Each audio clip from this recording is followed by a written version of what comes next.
Welcome to episode 7 of More Than Just Maps. I'm your host, Ollie Powers.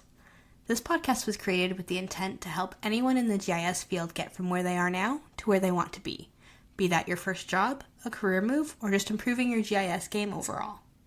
On this week's episode, I have the pleasure of speaking with Tom Fisher of Cuyahoga County, Ohio. Tom and I discuss how he got his first taste of GIS as an Eagle Scout mapping out fire hydrants for his local community before starting a degree in forestry. His love of nature eventually led him back to GIS and some pretty resourceful strategies to get into the companies where he saw himself thriving. And now for part 1 of my interview with Tom Fisher. Today I have the pleasure of talking with Tom Fisher, the Enterprise GIS Applications Administrator for Cuyahoga County, Ohio. Hey Tom, how's it going? Hey, great. Yourself? It's going good, especially considering what's going on these days. Oh, yes. Unprecedented times we are in. They certainly are. To get us started, can you give us a little bit of your background and how you first got into GIS? Oh, sure. Well, let me start off by saying thank you for doing this podcast. I think it's a great idea, and I'm very honored to have been selected one of your first participants, so thank you for that. So my start in GIS, well, actually, I think I've been preparing for this career ever since I was probably 8 or 9 years old. And so that bears some explanation. First, I have to thank my mother and father for affording me a lot of opportunity in my youth to kind of, I guess, develop a love of place, geography, and things like that. So back in this is sort of coming from perspective, being older, at all those things that sort of influenced my life and my love of GIS, or what became GIS and geography. But in 1983, my family, similar to the Griswold family, decided to load up the family truckster and drive from Pittsburgh, Pennsylvania, all the way out to California to go to Disneyland. And we drove all the way back. And so at that point, I was 13 years old, I believe, at the time, 1983, and it gave me sort of a good appreciation for the different places in the United States, going to national parks and actually interacting with, Native Americans in a lot of the Southwest, and going to places like that was neat. Going to California and then coming back through Wyoming and Montana and back through Chicago, it gave me a great understanding of what, the sort of the lay of the land, and art imitates life. That's exactly the same year that, I'm not sure, Ollie, if you remember, but there's a movie called Vacation, has Chevy Chase and the Griswold family. It's the exact same year that came out. That movie came out in theaters, and we actually had a green Buick Estate station wagon similar to what they had in the movie. Really, it was just by coincidence. And so with that, we decided to, in 2 years later, we decided to take another trip up to New England and Maine and Canada. Again, just understanding and appreciating, the different people, the different geographies of the United States. And then I also had the opportunity when I was in high school to sign up to be a foreign exchange student. And so I went to Yugoslavia and studied over there. That gave me an appreciation for, different cultures around the world. That's an interesting one. Yeah. Don't hear of a lot of people going to Yugoslavia. No, and it was Yugoslavia. And again, it was prior to the war. And I was in Sarajevo, which, if folks remember, was sort of the hotspot of the war. Mm-hmm. And I had a host family, and there was a lot of tragedy, that befell my family there in Sarajevo because of the war. And, again, it was about cultures clashing, and it was about, how these folks came together under Marshal Tito and how, but they still never really got along. And then they split up into, Serbia, Croatia, Bosnia, and became separate states again, or separate nations. And so that sort of, gave me a perspective again on, a geographic, like a human geography perspective. And then, back to things that influenced me and how I came to this career was I was an Eagle Scout. I am an Eagle Scout, and was in scouting. And my Eagle Scout project was actually mapping all the fire hydrants for my municipality where I lived, and that was actually done on paper maps. So it was for the fire department, so that in each of their first responder vehicles, they could have this map book that identified where the fire hydrants were located, so that when they went on calls, they actually were able to identify or locate them quickly with these map books. I think that actually did a lot to, influence me, but at the time I didn't know that, that this could be a career. I think that's pretty common. A lot of people I've talked to have started things very young in their lives, not realizing you could do this as a career. I know I certainly did not know that. And when I found out, I was just like, this is the coolest thing ever. Sure. And quite honestly, I fell into GIS pretty much the same way I think a lot of people my age did. I actually I thought what I wanted to be was a forest ranger or somebody working in the national park system. I went out on a cycling trip in the Grand Tetons in Yellowstone National Park and met some folks out there and said, boy, this is really what I want to do for a career. Where should I go to school? And, a number of them listed off great schools for forestry and wildlife, range sciences, and, University of Idaho was one that came up quite a bit. And so me being from Pittsburgh, I applied to the University of Idaho. Many people in Pittsburgh have no idea where Idaho is, but at least I found out after I applied and was accepted. But then I went out to the University of Idaho and thought, forestry and wildlife, this is great. And then I found out what kind of career prospects there were with that. I think somebody had said that, when you first start off, your payment is in Snickers and Sunsets. So just the bare minimum, right? You have Sounds to really about have right, yeah. Yeah. You have to have an appreciation for the outdoors, more so than money or getting paid for it. And so I fell upon this, and some of my courses within the forestry department were remote sensing, aerial photography, aerial photo interpretation, some surveying, and found out that I really enjoyed those courses that I was taking, and found out about this new technology called geographic information systems. It was map making with computers, and that's really sort of how I fell into this career. That degree, I graduated the University of Idaho with a degree in cartography and geographic information systems. And came back from the University of Idaho back to Pittsburgh and started my career with engineering and planning firm called Wilbur Smith Associates. They're now CDM Smith, but that's where my first job was right out of college. So that's kind of a long about way of getting there. But I found that my love of place, human geography, physical geography, map making, it sort of all sort of culminated into this career that I love today. So that's awesome. Can you tell us a little bit how you got in at CDM Smith?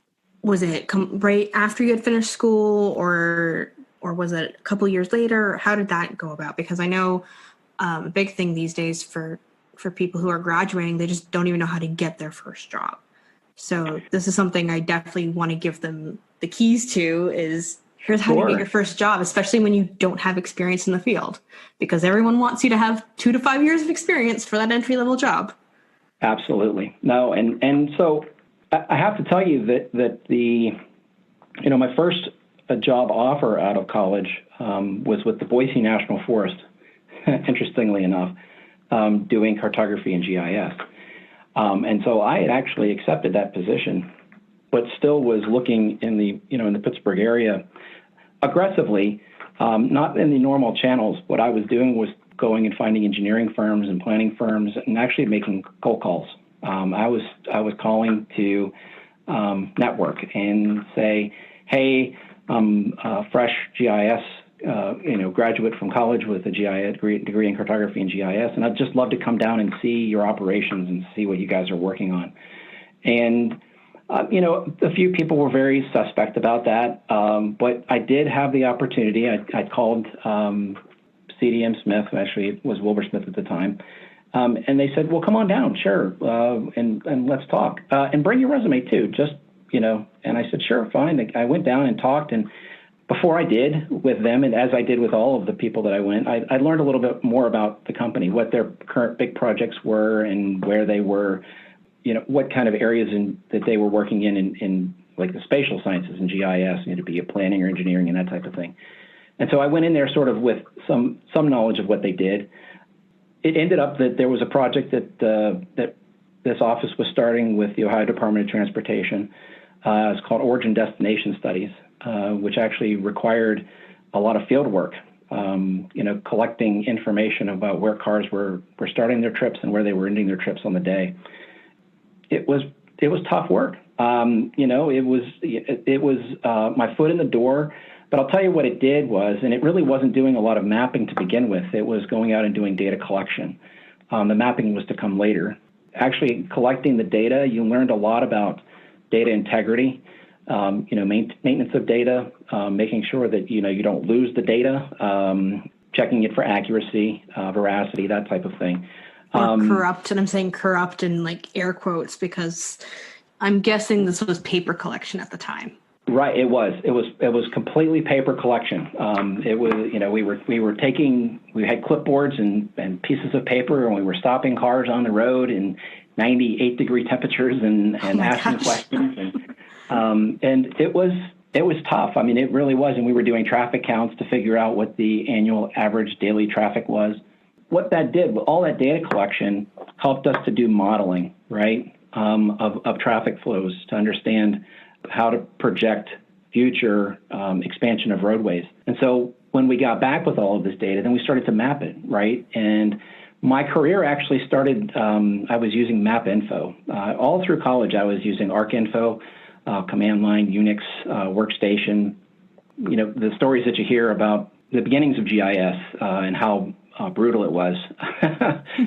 Actually, when I, with ArcInfo anyway, and so when I started, they were actually using MapInfo, and so I had to learn a completely different platform. I was going to say, how is that? Because I've never used MapInfo, but I've seen it, and I've been interacting with people who use it. So how is that, just learning one system then having to go to a completely different system? Well, I'll tell you that's exactly the advice that I would give to anybody graduating is that it's more about your adaptability, right? When you're first starting out, I think everybody has expectations of what their career is going to look like when they first start at a job, but going in and having the flexibility and the adaptability and the resourcefulness of saying, hey, look, I may have learned, in college, ArcInfo or this platform. You know what? I'm willing to give it a try, see what I can do with MapInfo, do data collection, do the grunt work, because there's value in that. There is a lot of, I don't think everybody when they first start off is going to be the CEO of a corporation. You really have to start at the ground level and sort of build your knowledge of how data gets collected and how it gets put into systems and then how it gets interpreted, analyzed, displayed, that type of thing. And the systems that you use are going to change. They're going, when I came out of college, we were using Word and Excel, but they were, the company that I went to, they were using WordPerfect and Lotus, Nice. 1, 2, 3, right? So again, hey, it's out of your comfort zone. But I'll tell you what, I really thought that I really challenged myself to learn these new ways of doing work. And then the other thing I think that's very valuable when you first start off in your career is you learn how to be responsible, right? You got to get up every morning and you got to get to work by 8 o'clock and you leave by 5, or you stay as long as it takes to get the job done. Plenty of times I spent all-nighters at my first job, working on data models and things like that. So you do what it takes, and actually having the flexibility, I think, is the key, right? So that's really where I started off. And another thing that I did too was I worked in the winter months on the Pennsylvania rail plan. So I got to work with a very interesting gentleman by the name of Bill Metzger, who was a huge rail fan, and he understood railroads in Pennsylvania like the back of his hand. He was an exceptional person, and he actually took me under his wing, took me out around Pennsylvania and showed me some old rail lines, some new rail lines, educated me really on rail as far as the transportation, network is concerned. And again, it's sort of take it all in. Don't say, hey, look, I'm not, that's not really where I want to go in my career. Try it out, test it out, see if, because you be a sponge and sort of learn from those people. And I think it gives you, again, perspective. It definitely does. I can attest to that. I wanted to start out. I mean, one of my first jobs was working for World Wildlife Fund I was working on our river study, and this is exactly what I want to be doing. Ecology, all this cool stuff. And now I am a subject matter expert in public works. Definitely never what I thought I would be doing. And it just, an opportunity came forward and I was able to take it. Sure. I mean, that's it. You never know where opportunity is going to lie. So be open to pretty much anything, I think, is kind of the advice that I would give, because again, it helps you, gives you perspective on things. Now, after about 5 years in that, actually the other thing that I did was worked in the toll road industry. While I was in the Pittsburgh office of Wilbur Smith, and we did origin destination studies there and toll diversion studies and electronic toll collection, which at the time when you have Easy Pass today, that was just a dream in the early 90s. And so I got to see how that stuff, all evolved. I actually got quite a bit of travel in. So when they asked me, they said, hey, do you want to go to Texas, or do you want to go to Oklahoma or California or Washington State? Or in fact, I actually had an opportunity to go to Brazil twice, toll road work there and build a network of roadways for toll diversion studies. And I'll tell you what, again, just being open and willing to, take it all in. Never say no to an opportunity because, again, it will give you perspective. And so that's what I did. And then I had another. What would you say to those people who would be like, that's not in my job description? Well, what I've learned in public sector is at the bottom of every job description, it says, and other duties as assigned, as sort of the catch-all. And sort of I take that for what it's intended to be, and that is that there's a number of things that may not feel like it's sort of in your wheelhouse necessarily or part of your job description, but we're really sort of all in this together, and as a team, you may be asked or called upon to do things that help the organization or the collective, and so don't, hey, if it takes stuffing envelopes, I think you do it, right? Because, it's a collective, it's a team effort. I don't think that even as a CEO, I have more respect for, an executive or a CEO that gets down and does the work that, what you would consider an entry-level position doing, if it needs to get done to make things happen. So, never, ever run away from an opportunity, because, again, it'll give you perspective. When somebody once asked me at my old position to sit down and answer phones as the receptionist because there was limited staff, I did. As a manager, I sat down and answered the phone.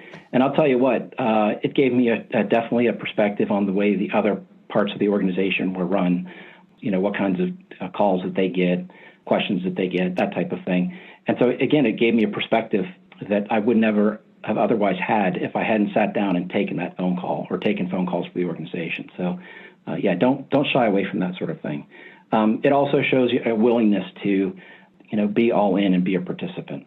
So that's kind of the advice that I would give to anybody starting out. Don't ever say that, that's not part of why I signed up, for this. Yeah, that's great. And I'm glad I agree fully with that. So yeah. I just see a lot of people being like, I don't want to do this, so I'm not going to. It's not in my job description. So, and I think it's not only hurting the company or whoever's asking that of you, it's hurting you as well, because that's experience that you're not getting. And you don't know, even it might seem completely left field and not the kind of experience that you think you want or need, but you never know where that experience is going to come in handy down the line. Right. You just don't know at all. Well, and I take that, I'll take it back to my foreign exchange experience. It was a course with a world cultures teacher, and he stood up in front of the class and he said, hey, I want to offer somebody in this class the opportunity of a lifetime. And then he went through an exchange, talked about the exchange program, American Field Service.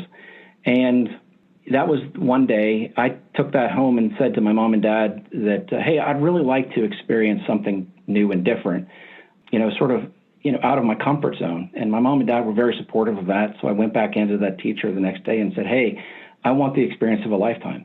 And he looked at me and didn't know what I was referring to. And I said, I want to be a foreign exchange student. And he said, well, absolutely. And I'll tell you what, again, as I said, it was out of my comfort zone. I'd never traveled to a foreign country by myself. I was 17 years old and living with a whole new family and experiencing a completely different culture took me out of my comfort zone. And I think that actually helped I gained a lot of perspective from that in my working career too, that, hey, this may not be something that's comfortable, but if I'm expanding my boundaries will expand me.